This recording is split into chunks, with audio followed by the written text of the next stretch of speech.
Hi there, knife people, hello, lady and gentlemen.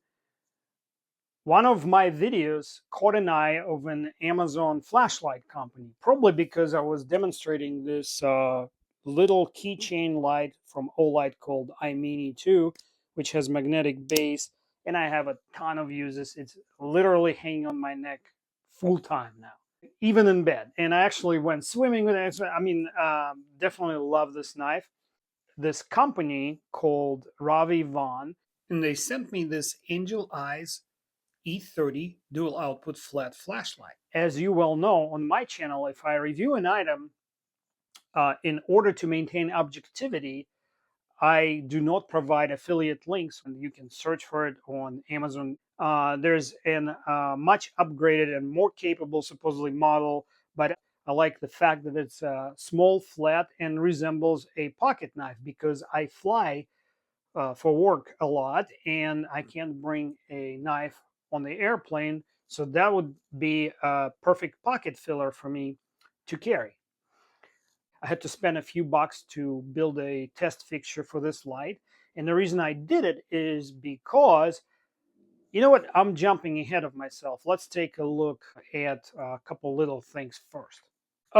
Let's not forget. I happen to have my old trusty Surefire Stiletto 1, and it's a previous generation rechargeable flat shape light. So I felt I can use it as a good baseline for quality of build comparison. Obviously, capability wise, RovyVon is way ahead of Stiletto 1, at least on paper.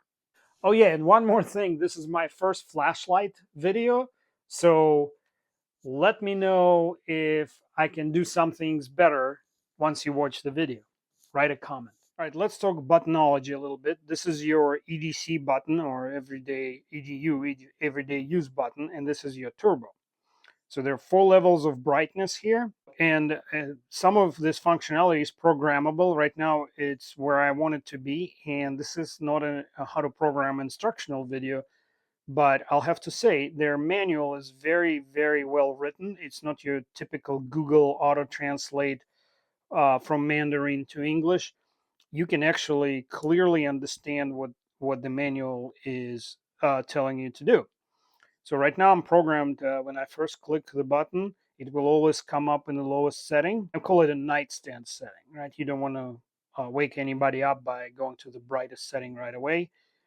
And then if I simply click it one more time, it'll switch itself off. But if I double click it, it goes to the lowest setting, and now I can cycle through the remaining settings. Okay, this is your proximity sensor. So if I'm that close to the object, it automatically reduces the light, and I'll go over it a little bit later in the video. But you can switch that mode off if you don't like it. If you half press or lightly press the turbo button, the sensor will detect reflected brightness and adjust down, but when I move the light away, it's going to go into turbo mode. If you are interested in a programming instructional video, leave a comment. If I get enough of these comments, I'll do a video about that, assuming it survives the tests, which I'm currently filming. And the reason I'm testing it with such zeal is the manufacturer's spec sheet. There are some claims about this light that I felt compelled to verify. First things first, let's characterize the beam, because lumens is not the only thing you should be interested in. And let's admit it, most of us live and operate in the light polluted areas. As you obviously see here, the trees in the foreground reflect the light that is behind me. The sky at a distance is lit by nearby town. And you can probably make out the dark tree line at a distance. And because you have a nearby reflection and a faraway glare, your eyes do not perceive what lies in between. Let's baseline this using Stiletto 1. Because it has such a wide beam, and because the beam is reflecting of the nearby trees, all you can tell that there's a field behind them. But with only 650 lumens, you are unable to tell what's in the field. Now let's check out RovyVon, which claims to have 2600 lumens.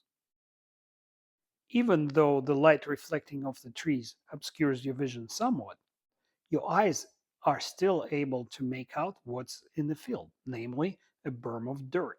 Let's compare side by side. Surefire Stiletto 1 on the left and RovyVon E-30 on the right. Can you see the difference? Next, we're going to verify the claim that both flashlight companies make regarding waterproofness of their lights. And I deliberately said waterproofness because IPX7 means waterproof to 1 meter. I actually done several of these tests at work, and the setup is very simple. You just need a 1 meter deep container full of water. You place the item in it for 30 minutes, and when you remove it, you check the item's functionality, and if there's any change in functionality, the item has failed. I'm also piggybacking the charge hold test to it, leaving the lights on in the water. Because I'm curious, will they discharge completely before the test is over? And they're on their brightest setting, by the way. And B, it just looks cooler on camera that way. What I'm placing the lights in is a 36-inch clear PVC tube with an extension on the bottom. And I am about to set my timer for 30 minutes and then grab the measuring tape to show you that my device ended up to be 38.7 inches deep, which is just a hair short of required 1 meter. It's about 98.5 centimeters. So this here is a time lapse of the 30 minutes. I put a wristwatch on the wall there so that you can see that the second hand is moving because I don't own a clock anymore. Anyway, you can hardly see it, but it's a continuous shot. And in the end, I will show you the brightness reduction after 30 minutes. On the left, you see the lights in the beginning of the test, on the right after the test completion. And at the first glance, they almost seem the same, but take a look at the wall behind it. You can clearly see the difference. All right, the timer has run out. I actually added a minute to compensate for the depth. And now I'm about to put them in this drying basket. The IP tests do permit drying the exterior of the item before checking functionality, and this is what I'm about to do. Going to give them both a nice paper towel wipe. I think some ambient light won't hurt for you to see what I'm doing. Both lights have plenty of exterior features where water can accumulate. Some of them are benign and decorative. Other ones are buttons and charging port covers. And water accumulates around these, which is never a good idea. As soon as I open the charging port on Stiletto 1, I see water accumulated in the charging socket. And that's pretty much a failure to me. Because if I would plug it right now without blowing the water out, it would basically short out or fail to charge at a minimum. RovyVon Angel Eyes has a much smaller port cover. And on this slide, it's a USB-C, by the way. I don't think I mentioned it. And it's a little hard for me. My fingers are moist, a little hard for me to grab on it. It has like a minuscule little tab, and you have to have long nails or a pocket knife to facilitate opening the charging port, meaning you always risk damage when you do. I wish for a redesign. Now, on a positive note, the charging port is dry. I am checking with a towel to see if the towel will moisten, and I see nothing. So, at least in this respect, Angel Eyes did not fail. So, I'm plugging it right away, and I'm going to risk plugging the Surefire as well. I'm going to set my timer for 30 minutes and see if either one of these lights will recharge completely in that time span. Here you can clearly see the amber light on the Surefire. It's a little harder to see the blue light, which means charging, on the RovyVon. Aha, did you catch it? It just switched to green about 12 to 13 minutes into the charging. And now I'm going to examine it to see if all the functions still work. I was very hopeful here. Unfortunately, I have to report that the only two functions left, it goes directly into bright, and I can activate turbo, but it completely ignores any other button input. And for some reason, this blue indicator light stays on, telling me that the moisture penetrated the control compartment there, and there's some kind of short. Turbo button doesn't seem to be functioning, but pressing EDC button sends it into the turbo mode right away, and no amount of double clicking and clearing changes that. Obviously, there's moisture inside the controls, and now I am kind of disappointed because I really liked this light to this point. So even though it failed IPX7 test clearly and unequivocally, I will give it a shot. I'll try to dry it out and see if it functions afterwards. I see no moisture inside the spare battery compartment, telling me that that big black seal held, and most likely water permeated the control compartment through the buttons. And now I'm also noticing moisture accumulation inside the lenses. I don't like the look of it, even though it's minor, it's still there. All right, I let it sit for 24 hours. Yes, 24 hours. And now it is hopefully dry. And it's time to check functionality. By the way, it functions even with the battery compartment open. So I feel like I regained functionality here. As I cycle through the functions, I see that it works, and now it can resume its EDC flashlight tasks. So it does not meet IPX7. It probably meets IPX6, which is a water spray. So is it a big deal that the light didn't meet IPX7? I personally, as an engineer, don't think so, because the use case for the light, such as this, it's not a scuba diving light. And it's not designed to operate submerged. I think they copy pasted it from other lights advertisement.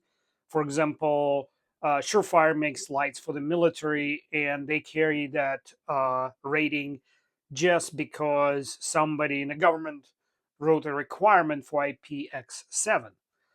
So, does an EDC light need that? No, I am very confident that if you subjected it to a nozzle spray or instantaneous immersion in a few inches of water and then blew the buttons off before using them, you wouldn't even notice any change in functionality. But what kind of engineer would I be if I didn't test this theory? And here's the nozzle spray equivalent to IPX5 test, which is 12.5 liters per minute.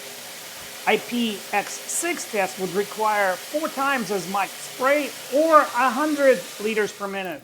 So I'm choosing to test it to the IPX4 requirement, which is spraying it or splashing it for 10 minutes. And here's the time lapse of that. As you can see, my stopwatch is running, and you can double check. It's going to be exactly 10 minutes before I pull the light from under the spray, and then I'm going to blow it off and test the functionality. Right about now. To dry it off, I'm using the expedient method of pursing my lips and blowing it hard. And the technical term for this is basic use blow, best available method, or BUBBA for short. And now a quick paper towel wipe. Quick paper towel wipe. Another BUBBA, and we're ready to go. Turning on the low light, turning it off, cycling through different levels, trying the turbo. I feel like I'm having a little issue with the turbo switch, although Now it's functioning. I think my proximity sensor kicks in. I did not deactivate it. All in all, I'm going to call it functional. Please don't construe it as an actual test. That's at best a demonstration. Right, 12 hours later. I just let it sit. It was open like so. It just in case there's some kind of moisture in there. And I don't think it's properly functional. So I'll show you this. So it's supposed to go to the dim setting. It turns on in a bright setting. If I double click it, it goes to even brighter setting. If I try to cycle, it just does something. It's not cycling properly. When I half press the turbo button, something happens, but it's not what's supposed to be happening. If I full press it for strobing, it goes to a dimmer setting and strobes. It's the only function that still works, and the off function. Alright, this video was supposed to have a completely different ending. They did offer me a keychain light for review, and I said I wasn't interested. And I feel bad that I mentioned that I was interested in testing their tactical outdoors light, and they sent me this, which is a $70 if you buy it without the spare battery. If you buy it with a spare battery, it's an $80 item. And now that I've reviewed it, I unfortunately for you, RovyVon, have to say it's a novelty item. It's not water protected. Not being even IPX4 rated, it turns into a toy. It's a toy store flashlight for somebody to play and fiddle with buttons. For you, my viewers, I'm going to say, even though I got some water under this cover in the IPX7 test, the Surefire functioned. I was able to bubble blow it and plug it in, and it charged and it functions as intended. Yeah, there are few functions on it, but if you in a situation where you just need a solid, reliable flashlight, I would go with that. And it has nothing to do with the Surefire being US made. It's not where they made it, it's how much shit do they give about you.